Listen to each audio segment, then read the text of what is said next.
Bayen by Mahasweta Devi. Bhagirath is a young boy when his mother, Chandi, is declared a Bayen or a witch. She is now a pariah and has to live by the railway tracks, and Bhagirath stays with his father, Malinder, and a stepmother. Bayens are said to be very dangerous and they have to warn people of their approach. Chandi's shed had a red flag on the top of it, and she wears red as well. One day she leaves the shed and comes to the edge of the pond. Malinder orders his son away and asks angrily why she came. She says she needs oil for her hair and kerosene and is afraid to be alone. She's crying and says her food was stolen by the dogs. Malinder yells at her and throws a handful of mud and stones in her direction. Later, he is distressed, remembering how much he loved her. Bhagirath is astonished and frightened that his father talked to a Bayan, as doing so is supposed to mean sudden death. He has heard Bayans are not human beings, and he cannot fathom how he can be the son of one. Malinder tries to explain that she was once a woman but is no longer one, and thus Bhagirath does not have a mother anymore.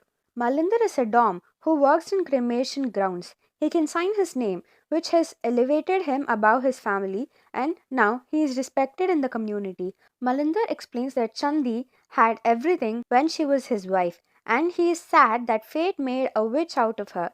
She is better off dead, he tells his son. Bhagirath puzzles over his father's words, and he thinks a great deal about his mother.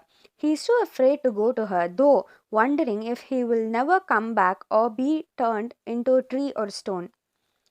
The saying is that if you ill treat a Bayan son, your children will die, which Bhagirath's stepmother takes to heart. She is not mean to him, but cares only for her daughters and has a very formal and emotionless relationship with her stepson. She often fears the Bayan will work a spell on her daughters. She is an ugly woman, which Malinder sought specifically because his first wife was beautiful and turned out to be a witch. One day, Malinder and his son are walking home along the railway tracks. Malinder is carrying meat as he cannot kill the pigs he raises himself. He invites his son to sit down under the banyan tree. Bhagirath notices the place is the one the robbers visit. Lately, there had been a string of robberies of the evening trains, and the robbers often hung out by this banyan tree. He then thinks about school. He knows that the Untouchability Act of 1955 got rid of the castes and that there is a constitution that talks about equality. But at school, he and the others like him still sit apart. Malinder is thinking about his first wife.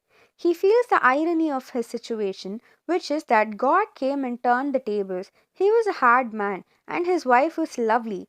But then she became a Bayan, and he became a gentleman. He decides to tell his son about Chandi. He begins by explaining she believed she was a descendant of Kaludam and belonged to the Gangaputras, a race of cremation attendants. Her father used to dig the graves and spread thorn bushes over them to keep the jackals out. He was a frightening man, and the villagers kept children away from him. One day, Chandi came among them and announced her father was dead, and she would now bury the dead and guard the graves. When people asked if she was afraid, she only scoffed. Malinder during those days was in bone business with the morgue official, as bones were used in fertilizer. One night, he came across Chandi by the banyan tree and asked if she was afraid of the dark. She laughed uproariously. They married and had Bhagirath. Not after Bhagirath was born, Chandi came home crying, saying people stoned her and said she meant evil. Malinder was indignant and said that he knew how envious people were of him. Chandi sighed that she did not have the heart to do her work with the graves anymore, but it was God's will. If there was a male member of her family, he would do it, but she was the only one. Chandi could not reject the traditional occupation, but her fear grew every day. Even after she covered the graves, she worried and wept. She prayed for all the children in the village, and her breast ached with milk. When she complained she was not fit for this anymore, no one listened. Malindar's sister and her daughter Tukni came to visit. There was a smallpox outbreak, and Tukni fell ill and died. Chandi was blamed. She never had vaccinations, but instead went to the temple for goddess Shitala. The people talked about how milk spilled from her breast while she stood over Tukni's grave. Their superstitiousness exasperated Chandi and she finally quit her job guarding the graves. At home, Chandi talked to Malandar about his potential new government job and wanting to move. He laughed and teased her about being a Bayen. But she was horrified and told him not to utter that word. She cried and begged him to run away. A feeling came upon her, and she was afraid that she would never see her husband and son again. For a few days, she acted dazed and strange. 2 months passed, and things appeared peaceful. Chandi became whole again, but worried about the dead children. She said it seemed like she could hear her father raising his old call. This bothered Malinder, who was beginning to wonder if she was slowly changing into a witch. The Dong community did not forget Chandi. They came out one stormy night and yelled for Malinder. His courtyard filled with people, Malinder was shocked when Ketan, an uncle of sorts to Chandi, said he was keeping a Bayen for a wife. Malinder saw Chandi with a sickle and a lantern and asked what she was doing. She said she was just trying to cover the children's graves. The village began to pronounce her a Bayen. She protested that she was just doing her forefather's job and was not a Bayen since she had a son of her own. When she asked Malinder to defend her, his mind was seared with pain and he heard a voice telling him not to go near her or something terrible would happen. Malinder yelled out that she was a Bayen and she let out a terrible cry. Bhagirath listened to the story, asked what happened next. Malinder explains how she went to live alone at Beltala. He pauses and then can hear her singing.